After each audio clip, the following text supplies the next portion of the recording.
Brought to you by WikiVidi documentaries. Nintendo 64. The stylized as the Nintendo 64 and abbreviated to N64, is Nintendo's third home video game console for the international market. Named for its 64-bit central processing unit, it was released in June 1996 in Japan, September 1996 in North America, March 1997 in Europe and Australia, September 1997 in France and December 1997 in Brazil. It was the last major home console to use the cartridge as its primary storage format until Nintendo's seventh console, the Nintendo Switch, released in 2017, while the Nintendo 64 was succeeded by Nintendo's MiniDVD-based GameCube in September 2001. The consoles remained available until the system was retired in late 2003. Codenamed Project Reality, the N64 design was mostly complete by mid-1995. But its launch was delayed until 1996, when Time named it Machine of the Year. It launched with 3 games, Super Mario 64 and Pilotwings 64, released worldwide, and Saikyō Habu Shōgi, released only in Japan. As part of the 5th generation of gaming, the system competed primarily with the Sony PlayStation and the Sega Saturn. The suggested retail price at its United States launch was, and it sold 32.93 million units worldwide.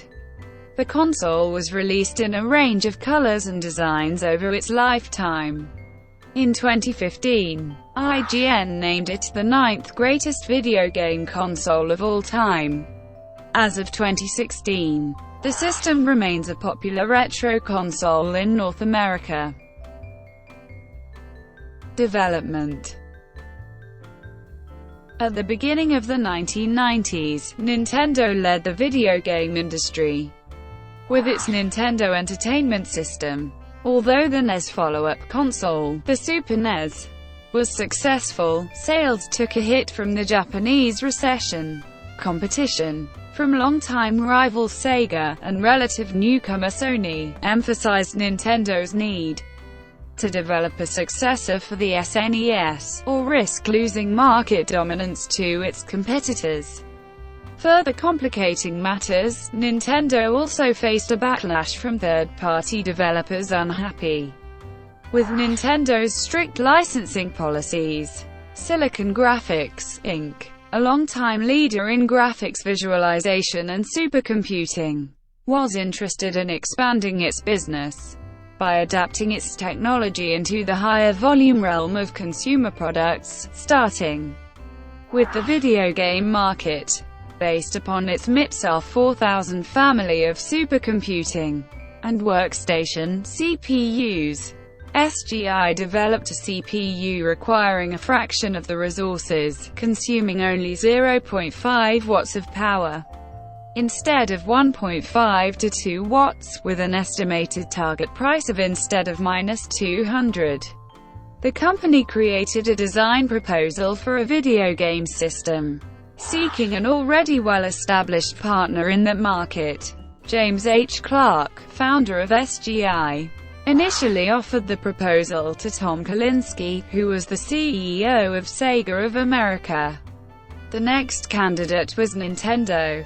The historical details of these preliminary negotiations were controversial between the two competing suitors. Tom Kalinske said that he and Joe Miller of Sega of America were quite impressed with SGI's prototype, inviting their hardware team to travel from Japan to meet with SGI. The engineers from Sega Enterprises claimed that their evaluation of the early prototype had uncovered several unresolved hardware issues and deficiencies. Those were subsequently resolved, but Sega had already decided against SGI's design. Nintendo resisted that summary conclusion, arguing that the reason for SGI's ultimate choice of partner is due to Nintendo having been a more appealing business partner than Sega. While Sega demanded exclusive rights to the chip, Nintendo was willing to license the technology on a non-exclusive basis. Michael Slater, publisher of Microprocessor Report, said, "The mere fact of a business relationship there is significant. Because of Nintendo's phenomenal ability to drive volume. If it works at all, it could bring MIPS to levels of volume SGI never dreamed of." James Clark met with Nintendo CEO Hiroshi Yamauchi in early 1993, thus initiating Project Reality. On August 23, 1993, the two companies announced a global joint partnership and licensing agreements surrounding Project Reality, projecting that the yet unnamed eventual product would be developed specifically for Nintendo, will be unveiled in arcades in 1994, and will be available for home use by late 1995, below $250. This announcement coincided with Nintendo's August 1993 Shoshinkai trade show.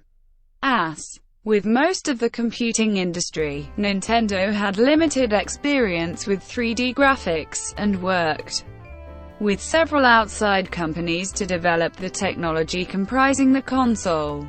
Some chip technology was provided by NEC, Toshiba, and Sharp. SGI had recently acquired MIPS Computer Systems, and the two worked together toward a low-cost real-time 3D graphics hardware system. SGI and its subsidiary MIPS Technologies were responsible for the R4300i microprocessor and the 3D graphics hardware used in the Nintendo 64. The initial Project Reality software development platform was developed and sold by SGI in the form of its Onyx supercomputer loaded with the namesake Reality Engine 2 graphics boards and four 150 MHz R4400 CPUs, and with early Project Reality application and emulation APIs. By purchasing and developing upon this graphics supercomputing platform, Nintendo and its select game developer partners could fully prototype their games according to SGI's estimated console performance, prior to the finalization of the console hardware specifications. That software-based console prototype platform was later supplanted by a workstation-hosted console simulation board, representing the finalized console hardware.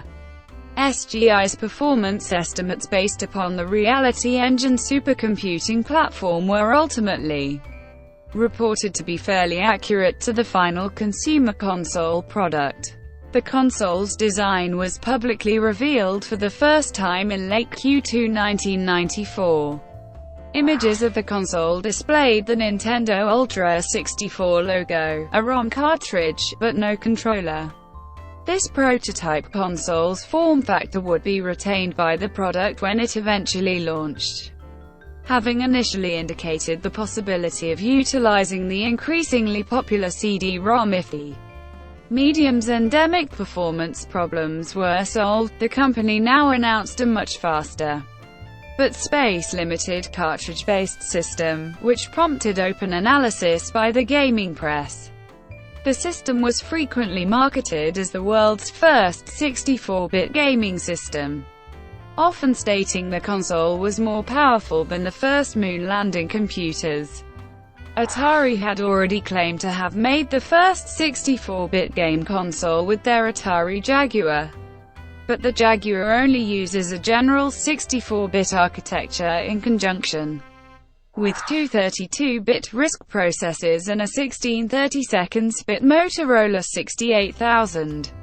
Later in Q2 1994, Nintendo signed a licensing agreement with Midway's parent company, which enabled Midway to develop and market arcade games using the Project Reality hardware, and formed a joint venture company called Williams Nintendo to market Nintendo-exclusive home conversions of these games. The result is two arcade games Killer Instinct and Cruisin' USA, which boasted their upcoming release on the arcade branch of the Nintendo Ultra 64 platform. Compared to the console branch of Ultra 64, the arcade branch uses a different MIPS CPU, has no reality coprocessor, and uses onboard ROM chips and a hard drive instead of a cartridge. Killer Instinct features pre-rendered character artwork and CG movie backgrounds that are streamed off the hard drive and animated as the characters move horizontally. The completed Nintendo 64 was fully unveiled to the public in a playable form on November 24, 1995, at the 7th annual Shoshinkai Software Exhibition in Japan. Nintendo's next-generation console was introduced as the Nintendo 64, contrary to speculation that it would be called Nintendo Ultra 64. Photos of the event were disseminated on the web by Game Zero magazine 2 days later. Official coverage by Nintendo followed later via the Nintendo Power website and print magazine. In the lead-up to the console's release, Nintendo had adopted a new global branding strategy, assigning the console the same name for all markets, Nintendo 64. Previously, the plan had been to release the console as the Ultra Famicom in Japan, and as the Nintendo Ultra 64 in other markets. Rumors circulated attributing the name change to the possibility of legal action by Konami's ownership of the Ultra Games trademark. Nintendo said that trademark issues were not a factor, and the sole reason for the name change was to establish a single worldwide brand and logo for the console. The prefix for the model numbering scheme for hardware and software across the Nintendo 64 platform is NUS, a reference to the console's original name, Nintendo Ultra 64. The console was originally slated for release by Christmas of 1995. In May 1995, Nintendo pushed back the release to April 1996. The prospect of a release the following year at a lower price than the competition lowered sales of competing Sega and Sony consoles. During the important Christmas shopping season, Electronic Gaming Monthly editor Ed Semrad even suggested that Nintendo may have announced the April 1996 release date with this end in mind, knowing in advance that the system would not be ready by that date. In its explanation of the delay, Nintendo claimed it needed more time for Nintendo 64 software to mature, and for third-party developers to produce games. Adrian Sfrt, a former engineer for SGI, attributed the delay to hardware problems. He claimed that the chips underperformed in testing and were being redesigned. In 1996, the Nintendo 64's software development kit was redesigned as the partner N64 system by Kyoto Microcomputer Co., Limited of Japan. The Nintendo 64's release date was later pushed back again, to June 23, 1996. Nintendo said the reason for this latest delay, and in particular their cancelling plans to release the console in all markets worldwide simultaneously, was that their marketing studies now indicated that they would not be able to manufacture enough units to meet demand by April 1996, potentially angering retailers in the same way Sega had with their surprise early launch of the Saturn in North America and Europe. To counter the possibility that gamers would grow impatient with the wait for the Nintendo 64 and purchase one of the several competing consoles already on the market, Nintendo ran ads for the system well in advance of its announced release date, with slogans like, "Wait for it," and "Is it worth the wait? Only if you want the best." Release. Popular Electronics called the launch a much-hyped, long-anticipated moment. Several months before the launch, GamePro reported that many gamers, including a large percentage of their own editorial staff, were already saying they favored the Nintendo 64 over the Saturn and PlayStation. The console was first released in Japan on June 23, 1996. The Nintendo 64 was first sold in North America on September 26, 1996. Despite having been advertised for the 29th, it was launched with just 2 games in the United States, Pilotwings 64 and Super Mario 64. In 1994, prior to the launch, Nintendo of America chairman Howard Lincoln emphasized the quality of first-party games, saying, "We're convinced that a few great games at launch are more important than great games mixed in with a lot of dogs." The PAL version of the console was released in Europe on March 1, 1997.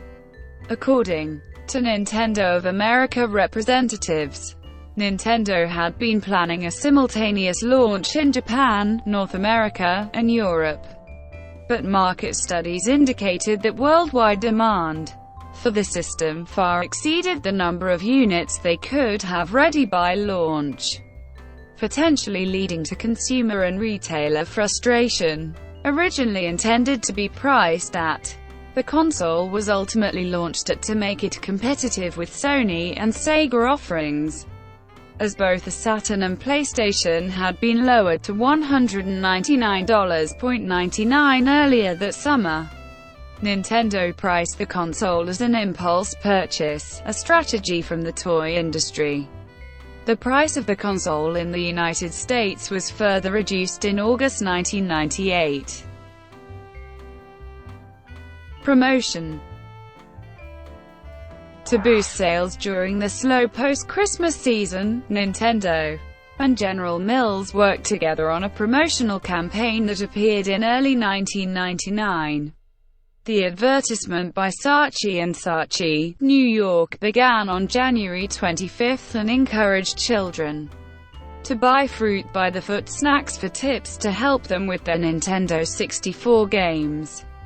90 different tips were available, with 3 variations of 30 tips each.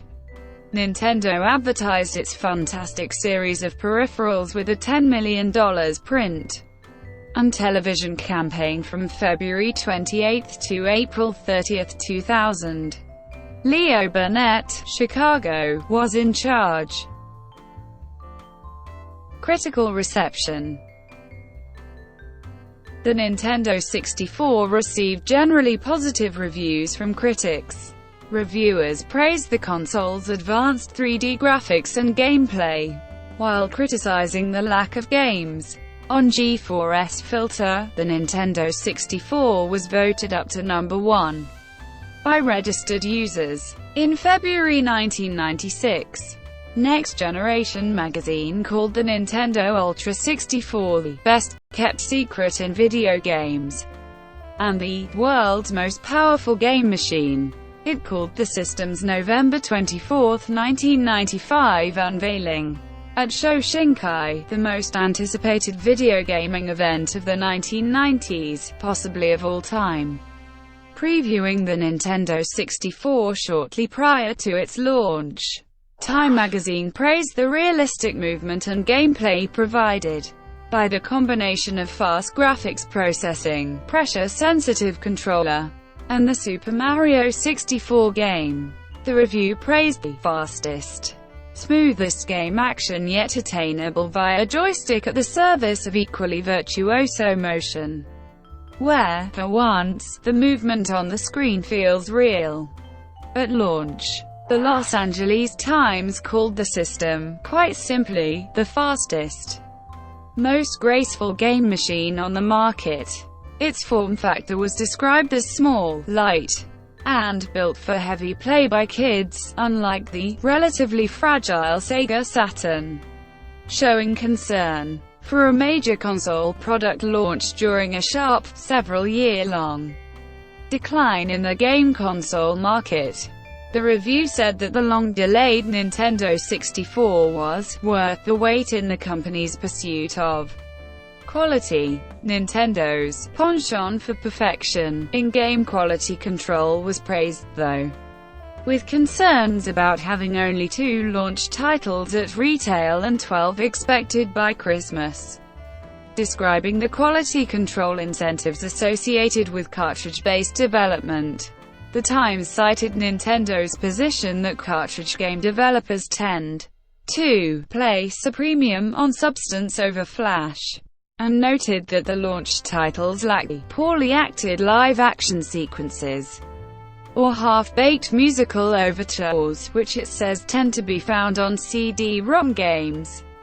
Praising Nintendo's controversial choice of the cartridge medium with its non-existent load times and continuous, fast-paced action, CD-ROMs simply cannot deliver. The review concluded that the cartridge-based Nintendo 64 delivers blistering speed and tack-sharp graphics that are unheard of on personal computers and make competing 32-bit disc-based consoles from Sega and Sony seem downright sluggish. Time named it the 1996 Machine of the Year, saying the machine had done to video gaming what the 707 did to air travel. The magazine said the console achieved the most realistic and compelling three-dimensional experience ever presented by a computer. Time credited the Nintendo 64 with revitalizing the video game market, rescuing this industry from the dustbin of entertainment history. The magazine suggested that the Nintendo 64 would play a major role in introducing children to digital technology in the final years of the 20th century.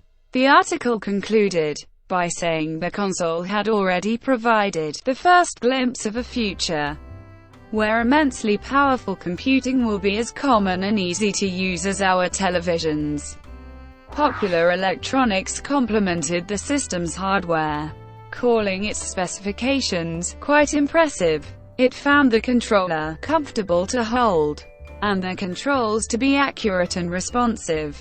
Developer Factor 5, who created some of the system's most technologically advanced games along with the system's audio development tools for Nintendo, said, "The N64 is really sexy because it combines the performance of an SGI machine with a cartridge. We're big arcade fans, and cartridges are still the best for arcade games, or perhaps a really fast CD-ROM. But there's no such thing for consoles yet as of 1998. Sales. The Nintendo 64 was in heavy demand upon its release. David Cole, industry analyst, said, "You have people fighting to get it from stores." Time called the purchasing interest that rare and glorious middle-class Cabbage Patch Doll frenzy. The magazine said celebrities Matthew Perry, Steven Spielberg's office, and some Chicago Bulls players called Nintendo to ask for special treatment to get their hands on the console. During the system's first 3 days on the market, retailers sold 350,000 of 500,000 available console units. During its first 4 months, the console yielded 500,000 unit sales in North America. Nintendo successfully outsold Sony and Sega early in 1997 in the United States, and by the end of its first full year, 3.6 million units were sold in the US.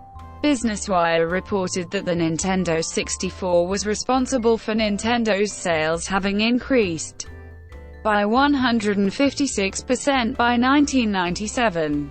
After a strong launch year, the decision to use the cartridge format is said to have contributed to the diminished release pace and higher price of games compared to the competition, and thus Nintendo was unable to maintain the lead in America. The company would continue to outsell the Sega Saturn throughout the generation, but would trail behind the PlayStation. In Japan, the console was not as successful, failing to outsell the PlayStation and even the Sega Saturn.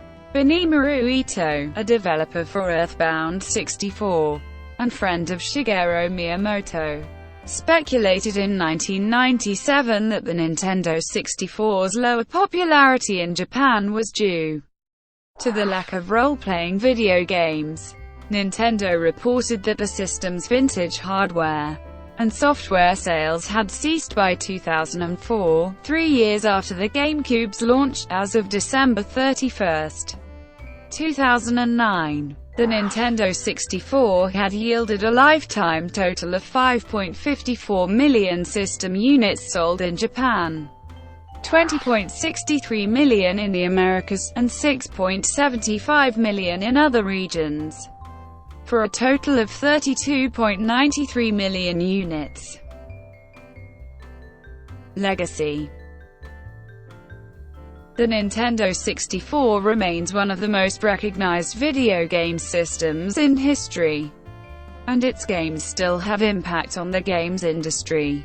Designed in tandem with the controller, Super Mario 64 and The Legend of Zelda: Ocarina of Time are widely considered by critics and the public to be some of the greatest and most influential games of all time. GoldenEye 007 is one of the most influential games for the shooter genre. The LX64 is a Nintendo 64 design in arcade form, designed by Sita in cooperation with Nintendo, and sold from 1998 to 2003 only in Japan. Games. A total of 388 games were released for the console, though there were a few that were exclusively sold in Japan.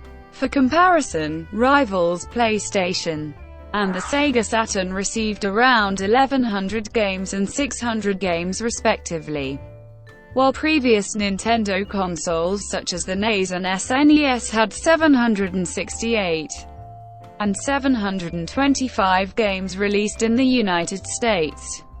However, the Nintendo 64 game library included a high number of critically acclaimed and widely sold games. Super Mario 64 is the best-selling game of the generation, with 11 million units sold, and beating the PlayStation's Gran Turismo and Final Fantasy VII in sales. The game also received much praise from critics, and helping to pioneer three-dimensional control schemes. GoldenEye 007 was important in the evolution of the first-person shooter, and has been named one of the greatest in the genre. The Legend of Zelda: Ocarina of Time set the standard for future 3D action-adventure games, and is considered by many to be one of the greatest games ever made. This trend followed Hiroshi Yamauchi's strategy, announced during his speech at the Nintendo 64's November 1995 unveiling, that Nintendo restrict the number of titles produced for the Nintendo 64 so that developers would focus on developing games to a higher standard instead of trying to outdo their competitors with sheer quantity. Graphics. The most graphically demanding Nintendo 64 games that arrived on larger 32 or 64 megabytes cartridges are the most advanced and detailed of the 32-bit, 64-bit generation. In order to maximize use of the Nintendo 64 hardware, developers had to create their own alternate bespoke custom microcode. Nintendo 64 games running on custom microcode benefited from much higher polygon counts in tandem with more advanced lighting, animation, physics and AI routines than its 32-bit competition. Conker's Bad Fur Day is arguably the pinnacle of its generation, combining multicolored real-time lighting that illuminates each area to real-time shadowing and detailed texturing replete with a full in-game facial animation system. The Nintendo 64's graphics chip is capable of executing many more advanced and complex rendering techniques than its competitors. It is the first home console to feature trilinear filtering, which allowed textures to look very smooth. This contrasted with the Saturn and PlayStation, which used nearest neighbor interpolation and produced more pixelated textures. Overall, however, the results of the Nintendo cartridge system were mixed, and this was tied primarily to its storage medium. The smaller storage size of ROM cartridges limited the number of available textures. As a result, many games which utilized much smaller 8 to 12 megabytes cartridges are forced to stretch textures over larger surfaces, compounded by a limit of 4096 bytes of on-chip texture memory. The end result is often a distorted, out-of-proportion appearance. Many titles that feature larger 32 or 64 megabytes cartridges avoided this issue entirely. Notable games include Resident Evil 2, Sin and Punishment, Successor of the Earth, and Conker's Bad Fur Day, as they feature more ROM space, allowing for more detailed graphics. By utilizing multiple, multi-layered textures across all surfaces. Game packs. Nintendo 64 games are ROM cartridge-based. Cartridge size varies from 4 to 64 megabytes. Many cartridges include the ability to save games internally.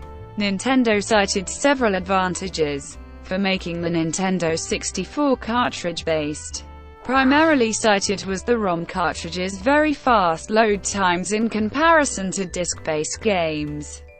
While loading screens appear in many PlayStation games, they are rare on the Nintendo 64. Although vulnerable to long-term environmental damage, the cartridges are far more resistant to physical damage than compact discs. Nintendo also cited the fact that cartridges are more difficult to pirate than CDs. On the downside, cartridges took longer to manufacture than CDs, with each production run taking 2 weeks or more. This meant that publishers of Nintendo 64 games had to attempt to predict demand for a game ahead of its release. They risked being left with a surplus of expensive cartridges for a failed game or a weeks-long shortage of product if they underestimated a game's popularity. The cost of producing a Nintendo 64 cartridge was also far higher than for a CD. Publishers passed these expenses on to the consumer. Nintendo 64 games cost an average of $10 more when compared to games produced for rival consoles. The higher cost also created the potential for much greater losses to the game's publisher in the case of a flop, making the less risky CD medium tempting for third-party companies. As fifth-generation games became more complex in content, sound and graphics, games began to exceed the limits of cartridge storage capacity. Nintendo 64 cartridges had a maximum of 64 megabytes of data, whereas CDs held 650 megabytes. Software ported from other platforms was often heavily compressed or redesigned with the storage limits of a cartridge in mind. Due to the cartridge's space limitations, full-motion video was not usually feasible for use in cutscenes. When it was present, it was heavily compressed to fit on the cartridge and usually of very brief length. The era's competing systems from Sony and Sega used CD-ROM discs to store their games. As a result, game developers who had traditionally supported Nintendo game consoles were now developing games for the competition. Some third-party developers, such as Square and Enix, whose Final Fantasy VII and Dragon Warrior 7 were initially planned for the Nintendo 64, switched to the PlayStation, citing the insufficient storage capacity of the N64 cartridges. Some who remained released fewer games to the Nintendo 64. Konami released 50 PlayStation games, but only 13 for the Nintendo 64. New Nintendo 64 game releases were infrequent while new games were coming out rapidly for the PlayStation. Through the difficulties with third parties, the Nintendo 64 supported popular games such as GoldenEye 007, giving it a long market life. Additionally, Nintendo's strong first-party franchises such as Mario had strong name brand appeal. Second parties of Nintendo, such as Rare, helped. Nintendo's controversial selection of the cartridge medium for the Nintendo 64 has been cited as a key factor in Nintendo losing its dominant position in the gaming market. Some of the cartridge's advantages are difficult for developers to manifest prominently, requiring innovative solutions which only came late in the console's life cycle. One of its technical drawbacks is a limited texture cache, which can hold textures of limited dimensions and reduced color depth, which must be stretched to cover larger in-game surfaces. Its vintage ROM cartridges are constrained by small capacity and high production expenses, compared to the compact disc format used by its chief competitors. Some third-party publishers that supported Nintendo's previous consoles reduced their output or stopped publishing for the console. The Nintendo 64's most successful games came from first-party or second-party studios. Thank you for watching. Brought to you by WikiVidi Documentaries. Please like and subscribe below.